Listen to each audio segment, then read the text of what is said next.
you can see, they actually just pop up all over the garden, and they're just so useful as little fillers and make it just an attractive border edge. Okay, so I'm just going to try and get you up to a nice one so you can actually see it a little bit more detail. Okay, so here we have one here. And the great thing about these is if you're a flower arranger, they can be dried off and then you can actually spray them later on, sort of gold or silver, whatever colour you fancy, and then actually use them in dry flower arrangements. So they're absolutely brilliant for sort of flower arranging or just popping into a little pot or something if you just want something a little bit different around the house. Okay, so here's the garden cat. This is Bubbles, also known as the Pudding.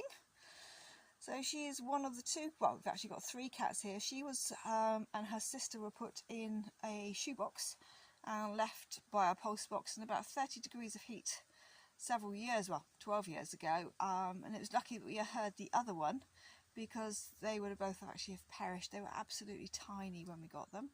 So yeah, so they're 12 years old this year, so they big, fat and lazy and don't do much in the garden. So the blackbirds actually ignore them most of the time and they all sort of move around together. We also have Tommy, who's a stray. He lives in the garden for a lot of time, so he's just fed, watered and given a cuddle every day. Not sure quite what's happened to him. He's perhaps one of those cats that life has not been kind to, so we just allow him to just poke around the garden, and as long as he doesn't hurt or chase the girls too much, everything is fine. So here goes just a little bit more through the garden. The garden's about 1,300 square metres. And I'll put some pictures in to show you what it was like when we got it. It really, really was sort of like a, well, it was a sea of weeds, let's put it that way. And the weeds, I think, were about 6 feet tall, so they were absolutely horrendous. And it took about 2 or 3 years just digging the garden. So I'm just going to bring over to the bougainvillea. So again, this is one that Martin's been actively training for several years now. It's absolutely beautiful, and of course it gives us so much all year round colour. It's absolutely gorgeous.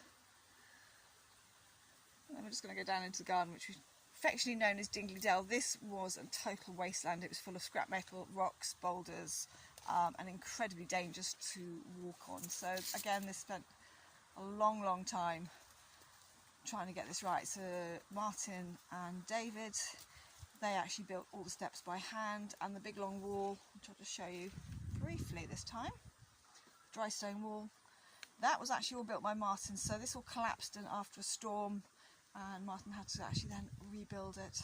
And as I say, I think he enjoyed actually finding the rocks more for this project than anything else. So just excuse the hose pipe that we've left out for the moment. So again, we've got different bromeliads down here, a potato which managed to sort of find its way in through. So lots and lots of different types. So we're slowly changing the gardens as it's becoming hotter and drier to different types. And again, so this is really our, I suppose, our English cottage garden in a way, with a sort of Madeiran feel. We've got our David Austin roses. We imported quite a lot out. We've had varying success with them.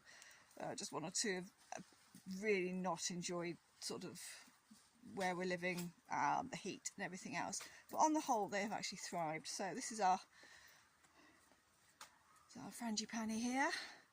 Again, all these have been grown over the last sort of 19 years that we've actually had the property. So if you imagine this was just all a wasteland, you can imagine the actual amount of work that's really, really gone into this.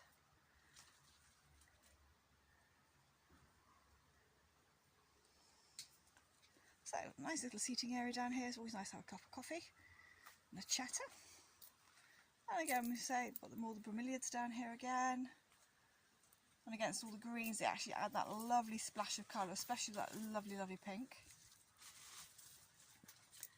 And then, as we zoom around, I won't go too close. That's Squeaky. So she was a noisy one, and that's the only reason we knew. So she's our miserable cat. She really, really is. She just moans and groans all day long. Doesn't like being disturbed that much. So I'll leave her alone for the moment. So again, you can just see the bromeliads peeping through here. And again, can't see it so much today, but that's our view over the Atlantic.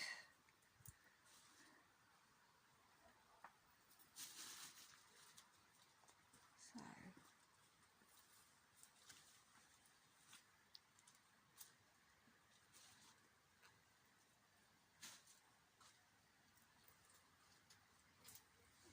Martin again. So dahlias here are slightly different from what we actually found in the UK, so about that.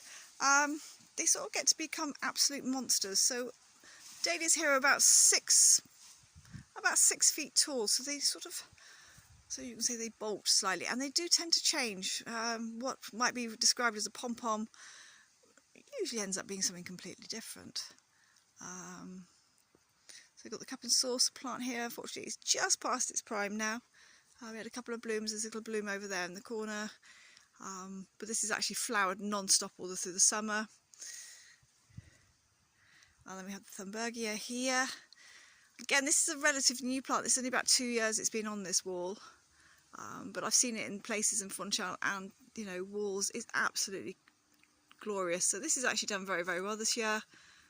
It's flowering nicely.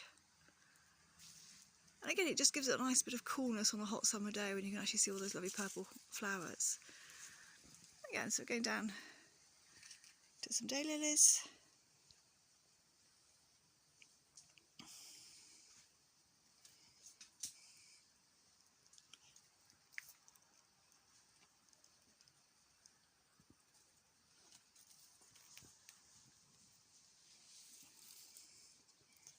Very, very nice little miniature pomegranate. They're always really, really sweet. So just looking back up.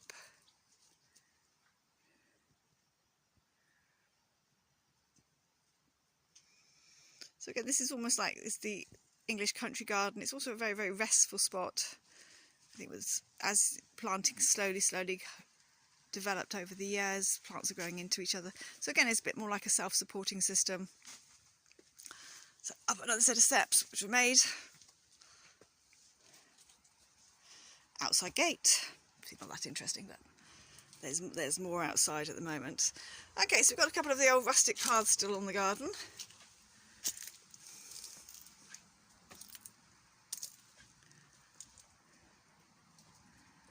And as always, there's got to be a black bag somewhere full of rubbish. So this is the new area. So this is like the orchid house, come conservatory, come hot house. Come, let's go down there and have a cup of coffee. So again, we've got a fair few orchids these days, and most of these I've actually bought from a local supermarket. Even some of the species ones that we've got actually bought for like €5. So we've been quite lucky there. Unfortunately, the supermarket no longer seems to want to do this anymore, so it's a bit of a shame, because there were just racks and racks and racks of them, and you know, you just took your pick. So again, this is just our hothouse.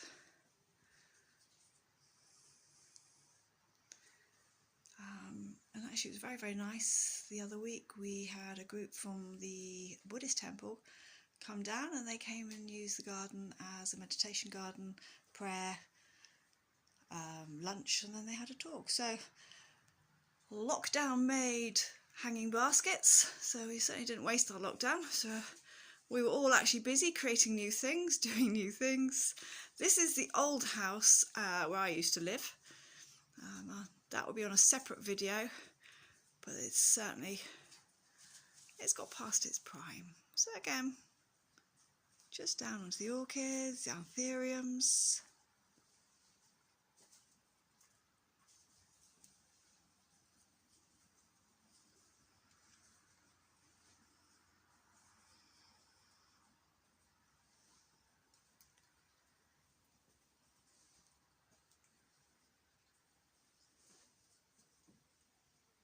Quick glimpse into the old house, of course.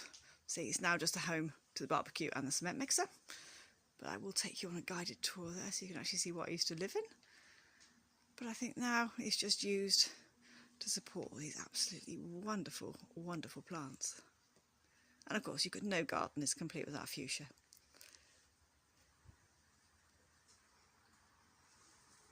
So again, we've always sort of kept quite a tranquil theme. I wanted a garden that you actually walk around, and when you're not working in it, you can actually really enjoy it. So we've got some Sologny orchids here. So there's some of my favourites. So they're all coming through quite nicely. And then we've got a lovely bronze orchid here. So that only came out the other day, which is absolutely super. And one of my favourites is this pansy orchid. I think the colours, oops, and its shape are absolutely magnificent. And look at that. Who could not be cheered by that? So again, so moving on a bit more, coming back up the garden. So this is our Jurassic Area.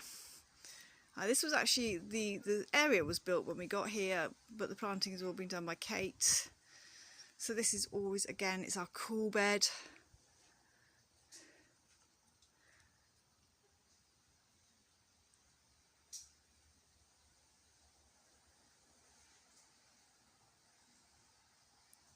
So again, it's just with ferns, underplanted,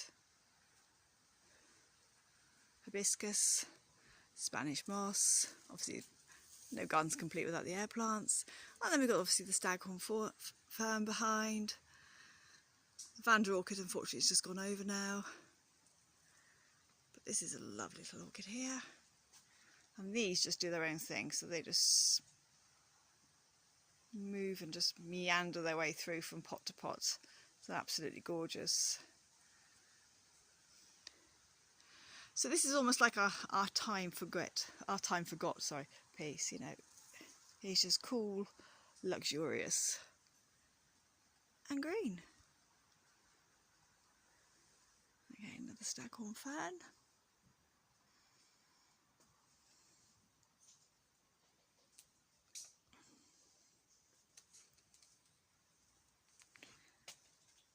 Just the old pots, we've got a bit of work to do there. And then the piranha pool, or also known as the fishbowl. So again, a little bit more different planting. We found some different types of bromeliads when we were out. And of course, you know, teapots, other little handy containers do so much. So this is our Levada pool. We get water every fortnight. We get 20 minutes of water every fortnight, and I'll show you on the next one where our water comes from. So this is just our pool of mini piranhas who demand feeding constantly. And are always pretending that they're very hungry. So one or two of the fish have been here about sort of 8 to 10 years. Basically they all breed, intermingle with each other.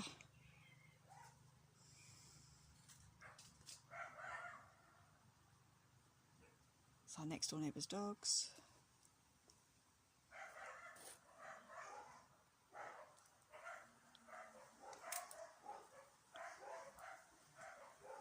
So the garden goes on to several different layers.